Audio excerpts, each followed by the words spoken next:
di am plaisir di jàkkaarloo ak yéen comme d'habitude damay njëkkee ci li mon ami mon frère wax Ndoye ne bu du woon ak yéen moom defe naa kenn du génn kenn du fés kon war nañ leen mën a jox respect total voilà je pense que loolu mooy li ñu war j'ai l'habitude de dire ne on est dans un pays normal mais on n'a pas un état normal. Je pense que loolu tax ñun ñu jóg tey pour siffler la fin de la récréation parce que yàgg naa ko demander à son excellence le président.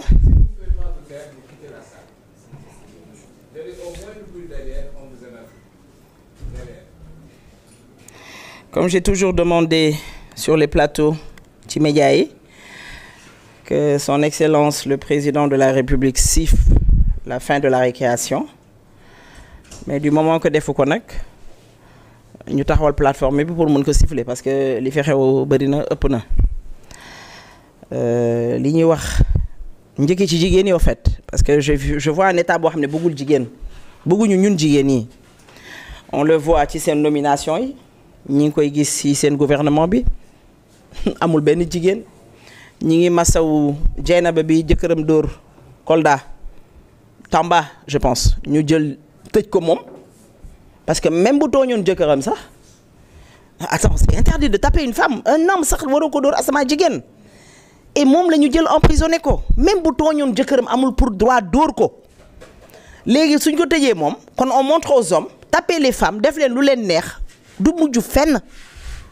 on peut la corriger bu nekkee dafa tooñ jëkkëram mais nañu corriger jëkkëram parce que kenn du dóor jigéen kenn du dóor nit rawatina jigéen blessure yoo xam ne ku ko gis sa àdduna tukki boo ko gisee doo nelaw ba bët set d'accord naa ñu dañoo sikk de ak ñoo mën a tooñ waaye nag du ñoom ñoo ñu war a yar jigéen da nga koy takkal or da nga koy may oto da nga koy may kër looluy jigéen mais nag suñu amee gouvernement boo xam ne état boo xam ne nawlawul jigéen faalewul jigéen nii rek la mën a demee te nag dañ ñu ko woon ci dossier ndaw si lañ ñu wane ne nawlawuñu jigéen ñaata femme dans ce gouvernement là ñaata femme dans ce gouvernement là mais na ñun amuñu fu la parce que du ñu wax ñun nañuy neex rek bëgguñu ñu dañuy toroxal ndax ki jàpp sa jëkkër tëj ko ki dàq sa jëkkër ci liggéeyam ki nangu sa liggéeyu jëkkër ki sa jëkkër doon nekk maçon di wàccee 3000 francs mënatu ko bëggoo jigéen ndax boo bëggee jigéen da ngay jàppale jëkkëram boo bëggee jigéen doo toroxal jëkkëram te góor ñii ñuy toroxal nag ñii suñuy jëkkër lañ ñii suñuy papa lañ ñii suñuy nijaay lañ ñii suñuy jarbaat lañ ñii suñuy sët lañ mais nga tax arrête tabax mais état bu dul sóoraale du calculer lan la ñuy doyee boobu état mais tu te dis bon ok j'arrête les chantiers parce que lii ak lii ak lii dëgg la état dafa war a liggéey mais bon chantier bu ma ko arrêté lan moo am ci ginnaaw je parle pas ki nga xam ne dafa dem lebi banque kooku ñëwaguma ci moom mais man je parle au petit maçon bi nga xam ne il vient pour 3000 francs par jour wala 2000 francs wala 1500 je parle à la femme bi teg plaatam di jaay ceeb añ di jaay ndékki parce que sóoraalewul woon leneen amul woon beneen avenir lu dul loolu di bokk ci ay nattam yaakaaroon ci loolu ana mu tey il y a beaucoup de gens qui sont en prison pour cela parce que dañoo leboon mënatuñoo fay ñii amatuñu fu ñu dëkk looloo indi barki dem ñu ne cité ba cité Marème Faye Sall ñëpp daw dem ubbi ji néegi parce que amatuñu fu ñu dem waa léegi ñu ne état boobu état la yow yaa ngi wax waxu Amendoy yaa ngi wax waxu nu mu tudd ci beneen bi li ñuy fay est-ce que ñoom ñi ngi koy fay est-ce que ñoom ñi ngi fay impôt dañ leen koy laaj parce que nag état clarté la ce sont des gens yoo xam ne c'est pas benn Ndeye Sow bu jàngi ji France wala benn Abdou Nguer bu jàngi ji France ce sont des gens yoo xam ne université bii la ñu génnee ce sont des gens yoo xam ne le Sénégal les a tout donné et je pense que ñoom ñoo amel Sénégal mais Sénégal amelatu leen dara ñi génnee université barki démb xam valeur jàng université xam valeur bourse nga ne da ngay toroxal ki yor bourse bi nga xam ne ki yor bourse bi du moom kese moo ci lekk da ci yónnee ndayam léeg-léeg biir université la muy jaay neexul day génn te nga xam nag ñooñu li ñu defanteeg yow benn instant nag damaa taxawoon sax nag ne bu ma deret ji laal waaye nag dama di yaay di ab sénégalaise nag am lu ma gëm di ko xeex kon damay daal di nangu deret ji laal ma ñun foogoon nañ li lay am université barki démb bu ñuy ñëwee ci réew mi dootu fi am nag li am université barki démb man damaa yaakaaroon ne ñoom bu ñu jëlee réew mi lii du fi am man yaakaaroon ne man bu ñu jëlee réew mi nit ñi duñ fi laaj 10 marche la non 11 parce que ñun ñii ñu ngi ci woon les républicains yi ña nga ca woon ñun ñii laajoon nañ ko ba léegi mënuñu koo may ay la yéwén ku xam taximaan xam ne ba Sénégal des Sénégal ba tey taximaan musul marche taxi fi njëkk a ñaan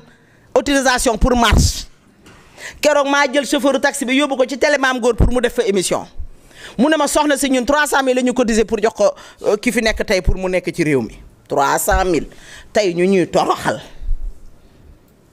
waa léegi nag man da ngay toroxal sax benn secteur ñu ne bon secteur bi peut-être ñoo ko mérito yow secteur yi bu nga bëgg a humilier bàyyi woo média bàyyi woo maçon bàyyi woo kenn maanaam yow mais attends boobu ban dëkk la quand même où va-t-on, on est dans quel pays? Récemment, une blanche, une dame vient au Sénégal et elle écrit son livre. Elle parle de la Casamance et nous dit que la Casamance doit avoir son indépendance et comme ça, une Française comme ça, loo xam ne ñemewu ko def dëkkam ñemewu ko def beneen dëkk loolu Sénégal lay amee ñu toog di ko xool te ci gouvernement bi la mën a amee mënta am feneen. Et maintenant, elle a fini, elle va 4 vents pour faire dédicace, pour vendre son livre et comme ça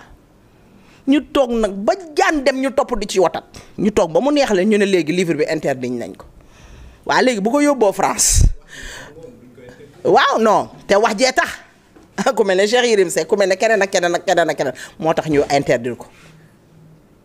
lii tax ñu interdire ko waa léegi interdit nañ ko ba tey d'accord nañ waaye ku mel ne man Sénégal maa koy fekk ci France mu jox ma kees ma dugal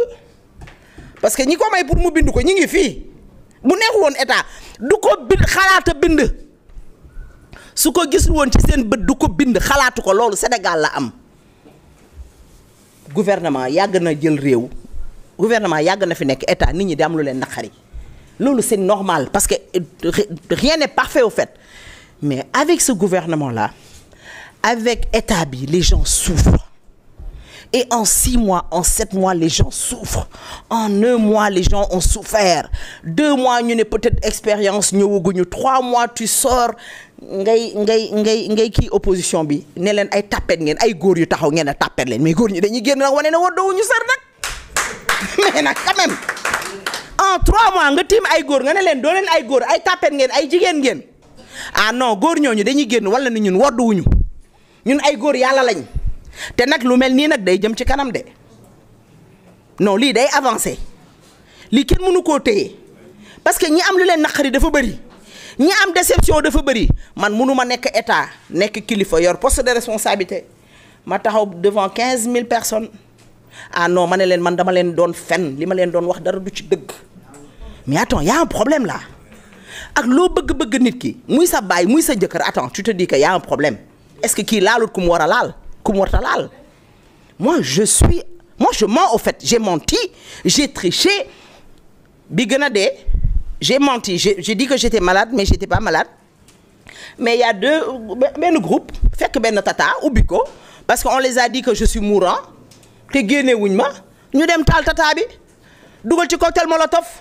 tëj bëgg a rey ñëpp yàlla dogal ci ñaari xale dee ci say tappale et inconscient insouciant on a un problème nag et je pense qu'il est temps que voilà encore une fois siffler siffler récréation bi au fait fin de récréation parce que lii c'est trop quoi au fait du question ànduma kii wala ànduma kii maintenant ça c'est le Sénégal au fait muy yow muy man quoi parce que dëkk day am milliardaire dëkk day am millionnaire da ngay am sa site nga ubbi ko mais au fait il y a beaucoup de choses yoo xam ne dañu war a bàyyi ñu def ko dëkk bi mi ngi mel ne dëju liir kenn ñemetut a dem kenn ñemetut a génn xol yi neexul biir kër yi jubawuñu jubawoo ak sa yaay jubawoo ak sa doom maintenant comme ay locataire sooy wax dara bu sa doom day ñëw yaa ngi nëbbu en fait on est où mais je demande on est où bon voilà quoi c'est ça en fait j'ai le cœur gros je sais même plus quoi dire en fait parce qu'il y a tellement à dire en fait cher il y a trop à dire il y a beaucoup à faire on se chamaille comme pas possible en fait mais maa ngi leen di sant di leen gërëm encore une fois ne bon jigéen ñi nag on vous invite ci front bi parce que fii c'est ouvert à tout le monde man j'ai un parti politique keneen ak keneen ak keneen ñëpp mën nañ voilà société civile tout le monde peut venir voilà merci c'est gentil jërëjëf.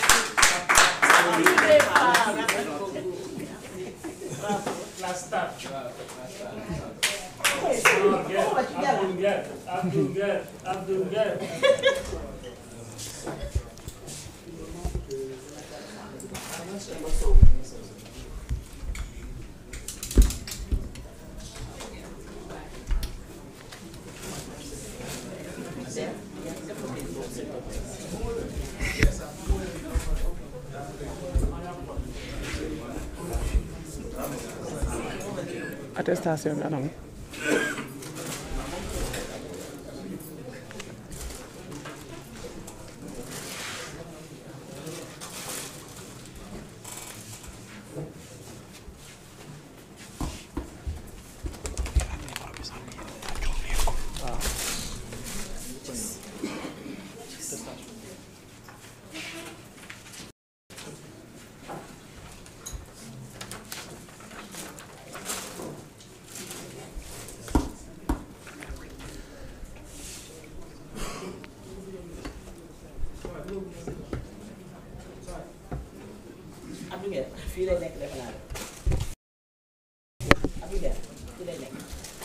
baax na asalaamaaleykum wa rahmatullah maa ngi nuyu ñëpp di leen ziare di jéggalu ñëpp am tam benn message bu may lancé par rapport ak la presse ak ñi ñëw ci salle bi parce que xam naa Yérim évoqué ko waaye bokk na ci suñuy rencontre suñu wootee suñu nee 15h la ñu commencé suñu commencé 15h tam duñ nangu keneen ñëw fekk ni toog ngay dugg di génn kii yaakaar naa balaa 15h jot war na fekk ñëpp installé wu toog nga xam ne kenn du ñëw teg sa kanam kii teg sa ginnaaw ngeen di xuloo xëccoo te da ciy bokk tamit ku nekk boo ñëw nga def sa téléphone silencieux parce que même au tribunal kenn ñi mu fa dugg taal sa